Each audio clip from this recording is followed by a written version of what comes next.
KSJE is supported by San Juan Regional Medical Center. The most important ingredients to sustaining health and wellness are the resources and tools that help you live a vibrant and healthy life. At San Juan Regional Medical Center, the goal is to promote health by making sure those resources are available. Find the path to the best life at lifebetterhere.com. San Juan Regional Medical Center. Better is our mission, improving lives through personalized health and care. We have a 911. Armed robbery in progress. See surplus store corner People's Drive on 24th Street.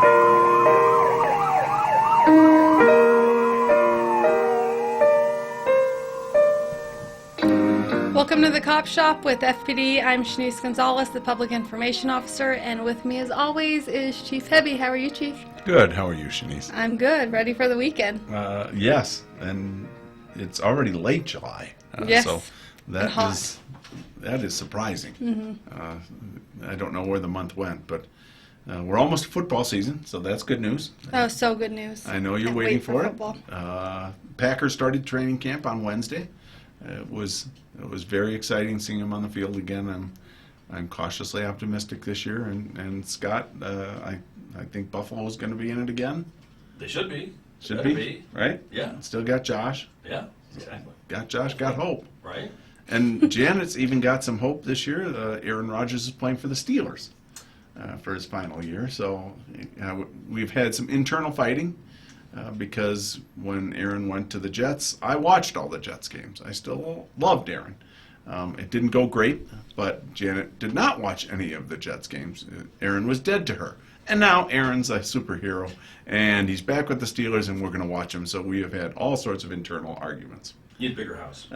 Yeah, I think so too. Anyway, before we get into any marriage difficulties we're having over football season, the Brewers are one of the best teams in baseball this year. Unbelievable. How about that? I couldn't be prouder. A small market team, third of the budget of the Dodgers, $1/3. $3 that the Dodgers spend for every $1 we spend in Milwaukee, and we have a better record. I just want to close the show on that.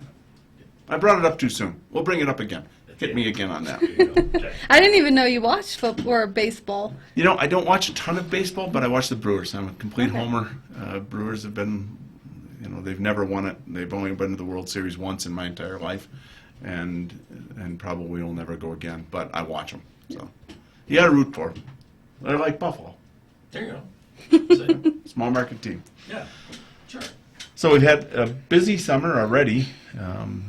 The 4th of July parade was great. Scott played a major role in that event, as frankly just about every event. But it was good to have the 4th of July parade back. I always like that. And just like that, July is almost over. We're into Connie Mack. The mighty KSJE is down there streaming those games live. Are you doing the color play-by-play? Am I? Yeah. No, I'm not. Really? I am not, no. I would have liked You, to. knowing my sports background, should understand why we have much more qualified people to do that. All right. Well, I don't know if Devin Neely's more qualified than you, but okay, Neely has done it. Fair enough. So Connie Mack's here for the next couple of weeks, and Tim Tebow's coming. Yeah. You were just Coming next Thursday to give some remarks. So and he's going to be at Ricketts Field. At Ricketts Field. Yeah, 3 o'clock. So if you've not seen Tim Tebow, he's been here before, and I know a lot of folks saw him there. Of course, the former Denver Broncos quarterback, former Florida Gator, one of the best college football players ever, but a big one on the lecture circuit as well right now. So if you haven't had a chance to see him, probably worth showing up out there. I will be out of town, unfortunately, so I won't get a chance to see him. But I think that's big news for Farmington that he's here. We will be streaming it on KSJE, as you can imagine, Chief. So you won't have to miss it. You could catch it on demand. How's that? It's like I've never left home. That's right. That's right. There you go. So I will have to watch it streaming.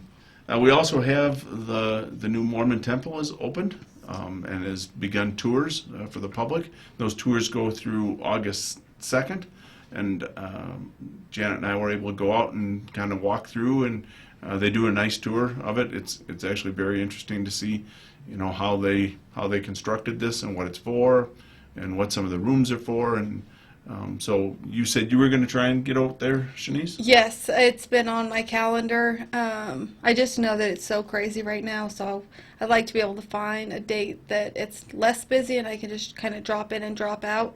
But it looks beautiful. I've seen pictures of the inside. Yeah. I don't think that they allow photography on the inside, but they did allow, I think it was Tri-City, so you were able to kind of view those and see the different things. They say that it was kind of centered around the Navajo culture, which I think is Yep. super awesome. Yeah, I do too. So August 2nd, coming up fast. Is that 2 weeks, maybe? 1 week. 1 week. Week from tomorrow. A week from tomorrow. Okay, all right. Well, there you are. So you better find a day quick. Yeah, I 'Cause just I don't need think to be it'll able get better the last day. And it's not by appointment, so you got to stop in and Yeah. basically tell how many cars are there and if it's worth it or not. But I definitely want to. Yeah. It's beautiful. No, it was something to see, and I think it's a major attraction for Farmington. Whether it's the Wave Park, which we just opened up behind the museum recently, or it's something like this. Anything that draws folks to our city is good for our economy, good for our area. Puts us on the map a little bit. I think we're one of 3 in the state. Did I hear that? Just the second. temple. Just the second temple in the state. So that is kind of puts us on the map. So I enjoyed going through it. It was certainly interesting. So our officers are at both events. They've had nearly 20,000 people go through the temple already. We've had some officers posted up there to make sure things don't go bad, as we've seen happen across the country. But also at Connie Mack, we have officers and as well as many of our civilians working out there, everything from traffic control to security on the field. So it's a busy time of year for FPD. Officers are stretched pretty thin, but have you been out to Connie Mack yet? I have not. I've learned that the older I get, the more busy I am, and it's just not possible anymore. I used to really enjoy it as a kid. And like I said, those weekends are usually pretty full for me anyways. But they're great, good family events. You're a big baseball girl. Softball. Well, But- softball. But yeah. But you like equivalent. I do. It takes so much time out of your day. Yeah. Especially on the weekends when you're Yeah. trying to plan everything. But I do enjoy it. I haven't quite got into sitting out in the 90-degree heat. You bring an umbrella, Chief. Yeah. Can you see me with an umbrella, Shanice? Well, Janet can hold the umbrella. I actually got an audible laugh from Scott on that. It's not a parasol, it's an umbrella. Come I on. don't know that would be me. But We can have it with FPD logos. It'll be a recruiting thing. actually, in a different day and age, I'd have a couple of my officers holding the umbrella over me to make sure I'm shaded. But separate conversation. We can get into that later. So yeah, Connie Mack is here. Busy times in Farmington. Of course, Farmington Lake's been extremely busy. The new Wave Park has opened. If you haven't had a chance to just go by and see it, I have not. Have you been out there? No, and I'm still kind of confused on where that is. They have it down by the museum in the actual river, correct? Yes. Yeah. And they're not worried about like safety concerns or. They think they've got it worked out. And the wave is generated in the river as the river's flowing, so when the water's down, it's a little less. But I guess what I'm hearing is all sorts of people are in there. Right now, because the waves aren't as high, it's a little bit more for beginners. So you can get down in there. If you haven't had a chance at least to drive by and see it, everything I've heard, it's very well received. People are all excited about it and using it. So I will have to get over there and see it. Have you been out there? We'll get you on the Of course. surfboard. Your Did Speedo? a show from out there. Really? Not in the Speedo, no. You can't say Speedo. Oh, he can say lots of things. Lots of things. He's the chief of police. Speedo is a bad word. We did a whole No, on the but road I mean show that we don't from- want to. Picture Scott. Yeah. There you go. All right. Well, there's that too. We did a whole show from there, a whole on the road show that's from cool. from there with Warren Unsecker, the economic development guy from the city. So Okay. you that's can go awesome. watch it. It's Did on you like it? on YouTube? I liked it. I thought it was really cool. There's some signage there for safety because Shanice was concerned about that. They have a lot of signs up for safety, and I think it's just like any other activity on the river. You should take caution and Sure. be cautious. But if you have your helmet and flotation device or things like that, whatever, you're good. Well, it's another one of those things. I guess there's not too many of them in the area. That's right. So I think we're drawing folks down from Durango and things like that, which again, a draw to our area is good. So we've had some bad news over the last month. We had a second New Mexico police officer die in the line of duty, and it was Donna Ana County Deputy Antonio Ailman, and he died in a car crash on July 8th, which is, a few weeks back. If you saw FPD, we had morning bands on for about a week until the funeral. Those are the reality of policing. Is you're in your car a lot. I think it was on the interstate highway when he had the crash. Officers nationwide do wind up dying a fair amount in crashes, and that has been something that the profession has worked hard to change. When I was a young cop, we didn't wear seatbelts. That was just a big thing. You had to get out of your car quick. So I was trained not to wear seatbelts. And in fact, when I started, they actually had a lap belt. If you remember the old lap belts, no shoulder strap. So they had a shoulder harness, but you wouldn't put yourself into that because that would restrict you too much. So you would just wear the lap belt until they started attaching lap belts to spinal injuries when you got into crashes. So then we stopped using that. But for a long time in policing, not wearing seatbelts was par for the course. I didn't do it for several years and was somewhat resistant when they were pushing us to get in them. But the truth is, crashes are one of the deadliest things that our officers face. And my condolences go out to the family and to Doñana County for Officer Ailman. But nationwide, we've had 47 line of duty deaths this year, 21 of them by gunfire, 4 of them struck by vehicles, 6 of them by crashes. So actually on crashes, doing a much better job than we are on gunfire deaths. Officers being shot to death is a significant issue. Officer Ontiveros in our area highlights that. It's something also at the legislature we talked about a little bit on our last show, that I've been pushing for the legislature to revisit. They passed out of the House a higher classification for aggravated assault on a police officer. And what I was talking with you about, and what I've talked some with the legislators about in the news, KOAT is doing a story on this as well, is the number of officers across New Mexico that are being shot at in the line of duty and lived through the incident, but are shot like both Sergeant Rachel DeSenza and Officer Joseph Barreto. For us, those almost fade into the mist. You almost don't even know that number. And like I told you, Chief Medina told me that they've had 8 in Albuquerque in the last 5 years. 8 officers shot. None killed, so you go to Officer Down Memorial page, you won't see them. You almost don't know that number exists. But that is a lot of officers who are being shot at and who are being shot here in New Mexico. And in the course of working with KOAT, they had found some data from the feds that showed New Mexico was, I think, number 2 in the nation, worst for officer safety as far as aggravated assaults on officers per capita. And that number's been relatively static through the years. So that is a challenge for our officers. We certainly focus a lot on use of force and defensive tactics and things like that. But we've talked about the euphemism that has been trotted out about police violence. And my objection to it is, it's not like our officers are out looking for people that just randomly beat up in the street. You make a traffic stop on somebody, you walk up to the car, and they shoot you to death. That doesn't sound like police violence if I'm using a gun to defend myself when I'm being assaulted. So that has been a topic for me for the last couple of months, and will continue to be as we head into the next legislative session. And as president of the Chiefs Association, I don't know if you want to touch on how this affects recruits. So we have all these different officers from all over the state of New Mexico. Are you seeing a trend when you're talking to these other chiefs on if they're losing recruits, if the people who had been shot at are having to do desk duty for a while in order for them to feel safe enough and confident enough to get back on the streets? Is it a long-term process? Like what does that kind of look like for you guys? It is a long-term process. I think the mental aspect of it varies per officer, depending on the circumstances and depending on the officer and their support network and how they react to it. But the physical, Barreto was out for months. Rachel was out for months.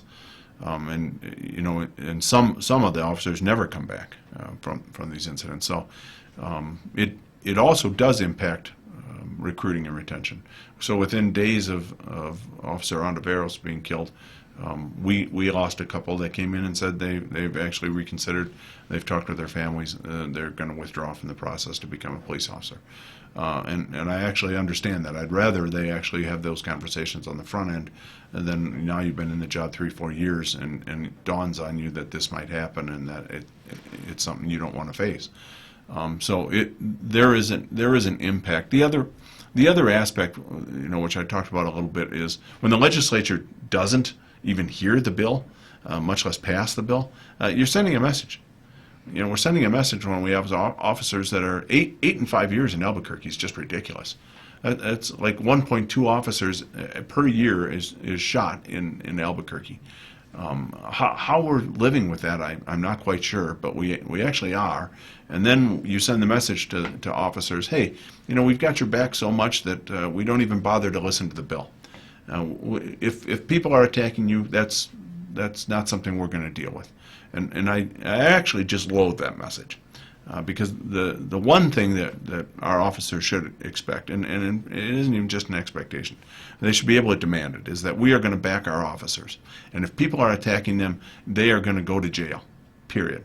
And it is not going to be friendly, and I don't care what kind of medical problems you have, I don't care if your mommy didn't take you to school enough. If you're attacking police officers and stabbing and shooting them, you are going to prison. And that should be an easy message that the legislature can get on board with. We had 2 officers killed last year, one stabbed to death, one shot to death, and now we've had another officer shot to death this year. I'm not quite sure what the trigger is that would change it. But I know I wasn't pleased last year when the legislature adjourned and said basically there was nothing more they could do to make New Mexico safer. They adjourned in about 5 hours. Now here we are this year. We don't even have a special session. We did nothing in the 60-day session that would enhance the safety for our officers. So I'm probably not done talking about that. On the other hand, we're going to transition to a little update on what's going on at FPD. We are working on a new police station. That construction has actually started in late March, early April on that. And I don't think you were out there. You haven't been out there since they started construction. And not since they started construction. Yeah, they are impressively into it. That's good. We're ripping the sucker apart, and now kind of going through we didn't know if we ripped that apart we'd find this. So any remodel has those kind of hiccups. We're working through those. I'm very optimistic by next spring that we'll be moving into that facility.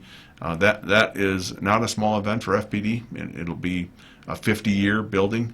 You start looking at how long in the current building we're in, that might be 70 years, honestly. It might have been first built in the 1950s. So we will be in this building for a generation or more, and I think it's exciting that we're nearing, finally, the date by which we'll start moving, and we will probably do a Facebook party and have pizza, and everybody can help us move Yeah. when it's time. So if you know your friends and they want to come over and help us move, you'll put it on your calendar for sometime next May. But the building is a big one. We've also got a couple of other things that have come in. We received a new Bearcat, which is our armored SWAT vehicle. That's about a generational purchase as well. The previous one was about 25 years old. We just got the new one in. Took about 2 years for them to build it. Would have been about a year, but the federal government came in, kind of preempted us, grabbed all the armor that was being built. They have that right under the contract, and so that bumped us to the back of the line, but we just got that delivered. So much better vehicle, allows us to have more officers, more equipment in the vehicle that we can deliver to scenes where there's a crisis. And so that has been a couple of year dance to get to that. And we're working in conjunction with Farmington Fire on a new command van. So we've had the old Winnebago hard side that you've probably seen. Or maybe that's a 30-year deal. And we'll have a new one. That's probably another year away. A couple of years to build that out is what they told us. That is a major project as well. So lots of big capital projects that FPD is in the midst of. One of them done, one of them closer to done, one of them maybe a year and a half still out.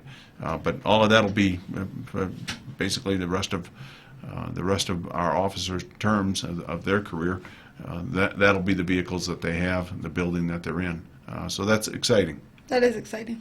And a lot of money that's been tied up, some of it local, but a lot of it from the state. and we've been able to get grants and kind of leverage some of those grants in. So that's all been good news. And I think you've said that with the units that we have now, we're able to kind of help other agencies who can't afford the new stuff, and so we'll be able to Yes. give those to them where they're going to be able to utilize it if they can't afford, anything bigger. Yes, we're actually exploring. That is something that drives us out to some of the other jurisdictions. The fact that we have armor and a SWAT team that we can deliver out there. So frequently we'll use our armor on the Navajo Nation, for instance, to help them when they're in kind of remote areas. We deliver their officers up to the scene safely when they're under fire. And that's something that we're exploring. How can we assist other agencies in obtaining our used armor and moving that out so that it doesn't require FPD to respond to some of those locations. So we'll see how that goes, and I'll have more info for you. The final thing we've got going right now, it's our CALIA reaccreditation period is ongoing right now. CALIA, for those of you that might remember, we've been involved in since the late 1990s. It's an every year accreditation process, and then like every 4 years, there's actually an on-site. This year is a virtual, so CALIA moved to virtual around COVID, ironically, and CALIA stands for the Commission for the Accreditation of Law Enforcement Agencies. It's a nationwide group. What they do is come in, take a look at your policies. You're supposed to have policies in these areas. A, they make sure that you have those policies, and then B, they make sure that with the things that your officers are doing in the field, that it comports with your policies. So, I will say in my career, even here, but for sure in Anchorage, we had all sorts of policies, but then the actual practice behind the scenes was different. Right, officers had adjusted. We hadn't updated our policies. There were shortcuts. There were workarounds. Something had changed downstream, and so officers were actually doing things different than what the policy said. And so what CALIA attempts to do is force you into looking at your policies, making sure that what you're saying you're going to do is what you're actually doing. And that has been a good thing. I was not a CALIA guy when I first got here. We didn't have it in Anchorage, and I've had a chance to get much more familiar with them. And I think they have enhanced our department and worked to keep us fresh. Yeah, I agree. And it's not just for us. They also ask input from the public, which is helpful for us and for them to be able to make us a better department. So we do want your feedback. It's not the first time that we've done this, but whether it's positive feedback or negative feedback, CALIA wants to hear from you. It's not something that FPD controls. You wind up going onto this site, which Scott has up right now at the minute, and you can take a survey and provide some feedback. That feedback is actually important to CALIA as they're looking at our agency, hearing what the public thinks of us, the good and the bad of it, and there's going to be both. So if you haven't had a chance and you want to weigh in on your police department and how you think we're doing, take a look at Scott and KSJE's website, and you'll see us. And just click the link, and you'll be able to provide some input. Yes, sir. So these are busy times. Actually, I think we're going to have an on-site for CALIA next spring, so they'll actually physically be here, and then we'll have an open come on down, and you can make comments session, and that we usually wind up getting people to come down for that too. So this won't be your only time to comment on us. But these are busy days. It's supposed to be 89 this weekend and 91 Sunday. So, probably I don't mind the 70s. The 80s get a little better. 90s get hot. 90s get hot. Yeah, not for the Anchorage boy. Not for the Anchorage boy. In my tie and long sleeves, I start to melt a little bit. But nonetheless, the weather is nicer in Anchorage, I'll say that. So get out and enjoy it. Get out and go to Connie Mack. Take a look at the wave feature, and get out and enjoy the area. The weather's beautiful. Until the next time, we'll see you here again on the Cop Shop with FPD.